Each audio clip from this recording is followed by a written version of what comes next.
In this video, I'm going to tell you what is inflammation, some really great herbs that are beneficial for inflammation, some easy diet changes, and just lifestyle modifications that you can make to control inflammation in your life. Hello, Dr. Rawls here. What are the best natural remedies for inflammation? Well, I think to answer that, you first got to answer the question of what is inflammation? Inflammation is a natural healing process in the body. You know, our body is constantly collecting debris, broken down cells, threatening microbes. All of these things are going on, and it's the immune system's job to mop these things up. And how the immune cells do that is actually by producing free radicals and also basically eating the debris and the bad cells. So it has mechanisms of breaking them down. And this is going on in the body all the time. Now we know that certain situations like wear and tear or certain microbe infections, lots of different things can drive that process harder. So when you get it in an isolated area like a joint or somewhere else in your body, that process of just cleaning up the debris becomes intense enough that it starts breaking down surrounding tissue. And that's really what inflammation is. And it gets to be a vicious cycle that you have more debris, more broken down tissue, more white blood cells, more free radicals, and it just gets worse and worse. So that's basically what inflammation is. So part of the solution is looking at the sources of inflammation. What's driving that process harder? I think that's really important. So when you look at drug therapy options, they're really ignoring that and basically just artificially stopping the inflammatory process, which actually also affects the healing process. Drugs can be really valuable, like ibuprofen and things like that, for initially just putting a lid on the acute inflammatory process, but long term, if that's the only thing that you're doing, you're not addressing the causes of the inflammation, then you start having a lot of side effects and it just doesn't work as well. So you have to address the causes of the inflammation. Is it excessive wear and tear? Is it something like Lyme disease? You know, that can be a part of this sort of thing. Microbes in our tissues, there's connections between mycoplasma, an intercellular microbe, and rheumatoid arthritis, and regular everyday osteoarthritis. So there's definitely a microbe connection there. The microbes are driving the inflammation to break down tissues so they can have access for nutrients and resources. So looking at that bigger problem, so first off, just toning down the inflammation. One of the best things to do that is herbal therapy. Why herbs? Herbs are doing all the things that we want to do to control the inflammation. Now, herbs aren't as potent as drugs, so up front, sometimes a little bit of ibuprofen or something like that can be valuable, though I rarely use those things in my life any longer. Herbs really do a nice job because if there is a microbe component, most of your herbs are going to have antimicrobial properties. Most herbs also have really potent antioxidants. And when you look at inflammation as an overgeneration of free radicals by white blood cells, antioxidants neutralize the free radicals. So they have some direct anti-inflammatory properties. They can affect the chemical messengers that are driving the inflammation and balance them. So that's one of the really nice properties of herbs, is they're balancing communications between the immune cells and between cells in the body, so it naturally calms that inflammatory process. So those are some really nice ways that herbs can directly affect the inflammatory process. Nice thing about herbs is they're safe. You can take them long term. There are lots of great herbs. Turmeric is one.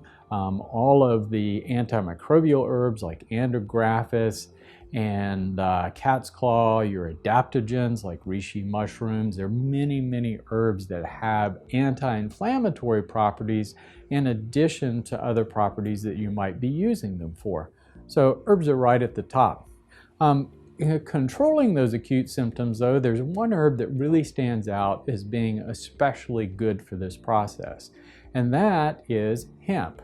CBD oil from hemp has some really intense, nice pain-relieving properties, anti-inflammatory properties, immune balancing properties.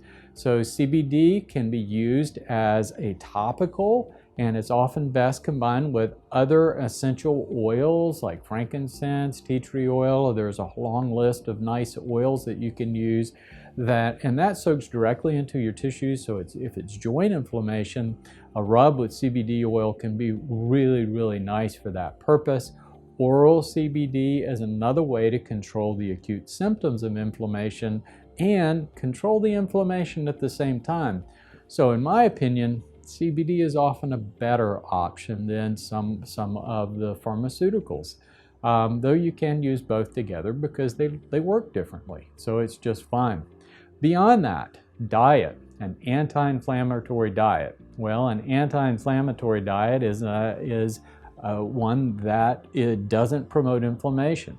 Looking at an inflammatory diet, that's a high meat, grain, processed food diet. Very high in omega-6s. You hear about omega-3s, but omega-6s are another type of fatty acid that promotes inflammation. So in a high meat and grain diet, there are a lot of factors together that drive the inflammatory process and drive the inflammatory messengers that drive the immune system harder. So omega-3s from fish and other sources, possibly a supplement like krill oil is one of the better ones because it has astaxanthin, which is a natural antioxidant. Those are really, really nice for controlling the anti-inflammatory process, just toning it down. Beyond that, things that reduce free radicals, that neutralize free radicals. So when we look at free radicals are electron deficient molecules that pluck electrons off of other molecules, causing damage. So looking at inflammation from an electrical point of view, it's an electron deficiency. So if you have generalized inflammation in your body, technically that's an electron deficient state. So contributing things that contribute electrons can help reduce inflammation. So obviously one of those things are antioxidants. Electron-rich molecules that neutralize free radicals, that's one way you can do it. Herbs are one source of that, but food, a high vegetable diet. So eating a lot of vegetables does a lot of things to neutralize inflammation in your body. So eat more vegetables than anything else. Berries, wonderful for providing antioxidants, all kinds of wonderful antioxidants that reduce inflammation. Beyond diet, drinking alkalinized water. Alkalinized water is water that's high in electrons and it can help reduce inflammation. Studies have shown this. Beyond that, the air you breathe. When we live in cities, we breathe in positive ions. And positive ions are electron deficient, so we're robbing more electrons from us, which is driving inflammation. So it's breathing in negative ions, which you get from pine forest and open water. The negative ions contribute electrons, and that can help with inflammation in the body. So those are just some of the ways that you can deal with inflammation without being crippled by inflammation. If you are interested in knowing more, I cover a lot of these great topics at my website, rawlsmd.com. Please take a look. Lots of great information for you. Please sign up for the newsletter and take care. Thanks for watching this video. Please take the time to leave a comment below. And while you're there, ask me any questions, or if you have topics that you'd like to hear about, pass those along. And please subscribe to my channel so you'll have these videos coming your way regularly. Thank you.